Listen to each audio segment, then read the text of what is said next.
your mind. If the fire alarm goes off here, who's gonna show up? That's part of the EMS system. You just took us 2 minutes to just think about that. All right, cool. So that's that. So Firebase, there's different EMS systems. So Firebase is one way, right? They're everywhere. Another EMS system is your private sector. That's American Ambulance. That's a different model altogether. American Ambulance is for profit. Fire should not be for profit. It's a community thing. So if you're going off of different models, you're gonna have a different approach, right? Law enforcement is its own base, its own form of it. So EMS models is like different way of doing things. It's like we play the same game, we play a similar game with similar equipment, but we use different rules. That's kind of the mentality. Then we have third service or public utility. You write that down, Steve? I would definitely, yes. All right, so different models, EMS models, one Firebase. That's your firefighters. Those guys and girls are always gonna be around because they do more than just firefighting. All right, and then they're already everywhere to where like we can just plug in anything for the public community, right? So they're always gonna be critical, they're always gonna be useful. Because these guys, even if you leave your car keys inside your car, you can call them for that too, right? If there's a cat in a tree, you call them for that, right? If your chest hurts and you're 7 years old and you have nobody to talk to, and you just want somebody to talk to, they're good for that too, right? You feel me? So they're good for a lot of things. And then they're doing this one thing called public-based EMS or like public service EMS, to where like now, let's say your grandma wants to go to the hospital because her chest hurts or she can't breathe right, and you call them, and depending on what you tell them and you know, that patient's experience, they won't even take you to the hospital. Like they'll just like send like a paramedic and like a PA. A PA is like almost like a doctor, and they'll assess you right there at your house. So that like there's different ways, different uses for fire departments. So they're always gonna be, I think they're always gonna be in place. Okay? And then and then you have your third service or public utility. This is your American Ambulance. And then there are also like some like ambulance companies that don't have fire that are just for the county too. Okay? But when you think of third service, just think of American Ambulance. You think of Firebase, just think of your fire department. That's it. One's for profit, one's to make money, one's just for the community, by the community. That's it. Difference. Any questions?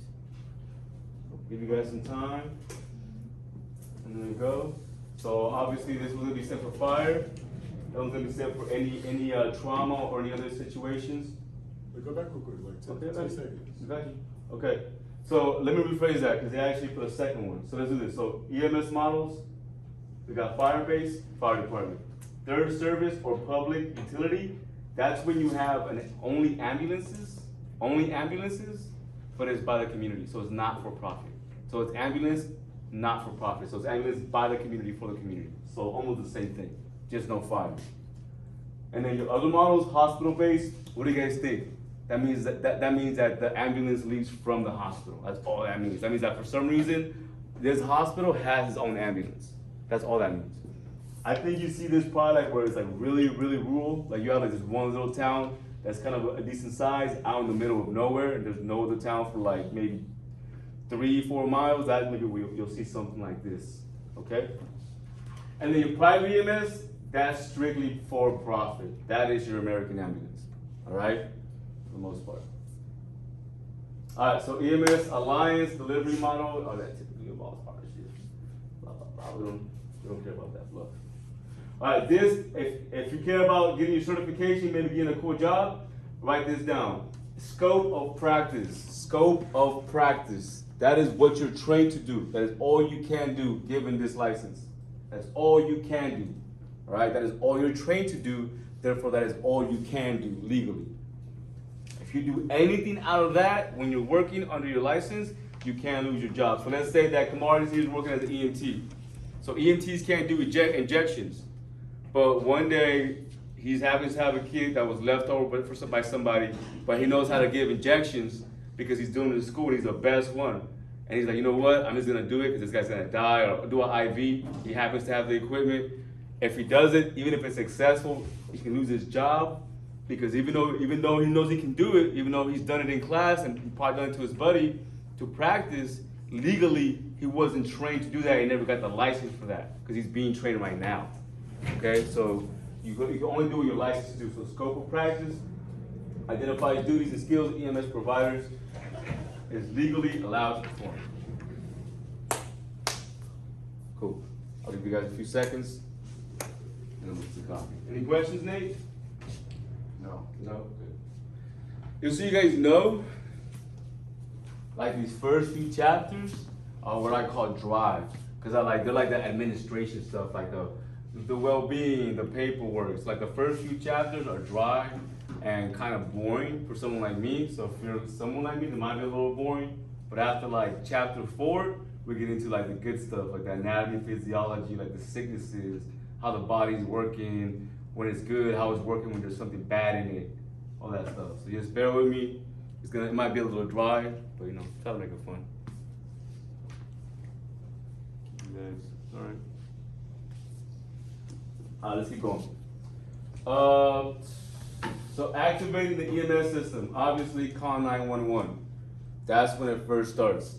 When somebody calls 911, you've activated that sequence of events, the domino effect of when somebody goes out to get the person and then to bring them to the ED and all that stuff in between. Okay? That lady's having a bad day. All right. So check this out. You see how she has her head is bleeding? Billy, you watching, right? Billy? All right. You see how her head's bleeding? So check this out. Stand up, Mario. You see how he's taller than you, right? All right, cool. So for taller people, you can suspect this if they had a head-on collision. So if they had a head-on collision because he has more height to him, and he goes forward, there's a good chance that if he's taller, he's gonna go up and over. So it's called an up and over injury. You can through the roof? No, through the window. Oh, but you're just gonna go up. I mean, you might start at the roof and then go down. Back gonna be And if you're shorter like me or you're female, especially if you're female, a little bit shorter, you're gonna go down and under, most likely. It depends on how you hit, but if your head, that's statistically speaking. This is bad, yes. Can you say it? You're born here. All right, so it's still America. Hey, different city. But so this is what we call an up and over injury. So if you ever see somebody that's in their car and they were just in a head-on collision and they have blood on their face, or they're humped over the steering wheel, always suspect an up and over injury. So if it's up and over, what's up and over? What's right here? The heart, chest, mouth, nose, eyes. So knowing that, so you just came to my EMT class. You're EMT or you're EMR. So you're going up to a car right now and you see a person that's hunched over the steering wheel. What are you gonna suspect now? It's an up and over injury, right? They're hunched over. That means that they probably went up or across, humped over, making it a up and over injury. So that before I even get up to the patient, let's say it's dark. Let's say it's you females wearing dark clothes. He's at a distance. If I see him humped over his steering wheel, I'm suspecting an up and over injury, right? So then right off the bat, before I even go to him, what injury should I be suspecting Michael? So what injuries am I gonna be suspecting? If I'm walking over to a car and I haven't even seen this person yet, I'm just seeing what I'm walking up to. I see he's hunched over his steering wheel. So that means he went up and over. So what, before I even get to him, what am I already thinking about taking care of? The neck, right? Neck injury. So maybe we might need a spinal board. So hey, Johnny, go get the spinal board. You already know we're gonna need it. Before we're already walking there, we're already preparing. All right. So this is why this stuff matters as far as like making sure you guys know how things connect. Can you get that? Just say hey, hello, Nathan. Mendoza's class. Right. So we're gonna be suspecting head injuries. Teresa, what else do we suspect? What's up and over? What's up here? Facial injuries, right? What else? Cheekbones. What else, Teresa? They want Olivia at the wellness center. Olivia, where you at? She's Oh, go ahead. Maybe a chest injury, right? Maybe some broken ribs. Okay. I don't know. Maybe it's one of these touch base. I think they might be calling like random people. I don't know.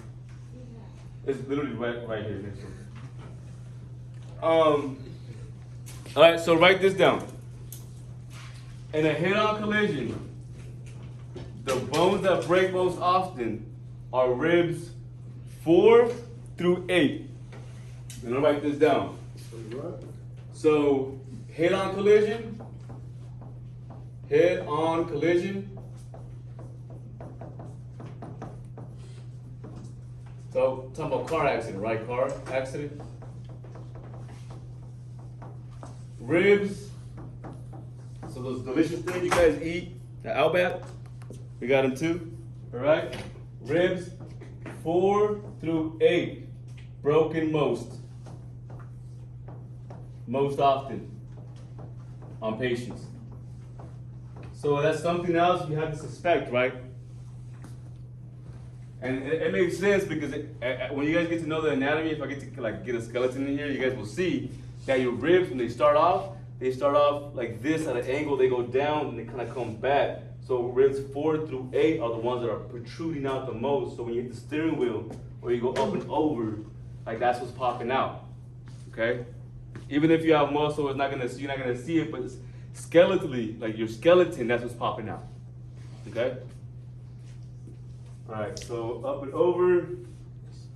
This still is confused. Obviously he was not in my class, right? Those dad jokes ain't fun sometimes, huh? Alright, activating the EMS system. What's your name? Jayleen? What's your name again? Hey, what's your name again? Aleda. How do you activate the EMS system? How do you activate the EMS system? Let's say that Johnny came in with a samurai sword because your female looked at him sideways yesterday, and then Johnny just cut off his left arm. What are you gonna do to get the cops here to arrest Johnny, and then get ambulance services here to help your female? What are you gonna do? Are you gonna call Ghostbusters? What are you gonna call? What do you call? 911. Too easy. All right, so that's it. So activating the EMS system, call 911. It's too easy. A dispatcher is gonna answer the phone. Get all in.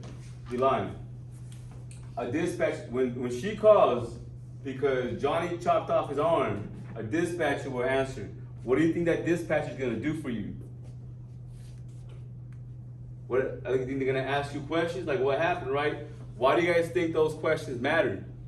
Nathaniel, why do those questions matter from the dispatcher? You can tell the responders what they're saying.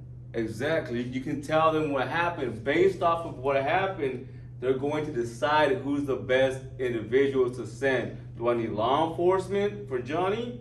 Or do I just need an ambulance for your female? Or do I need both, right? So they're gonna ask you questions. Based off how you answer, it will dictate who they send to the scene, okay?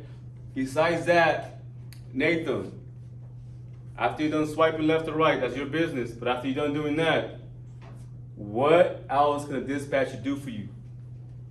Send them to you. Okay, send them to you. Let's say that you called in.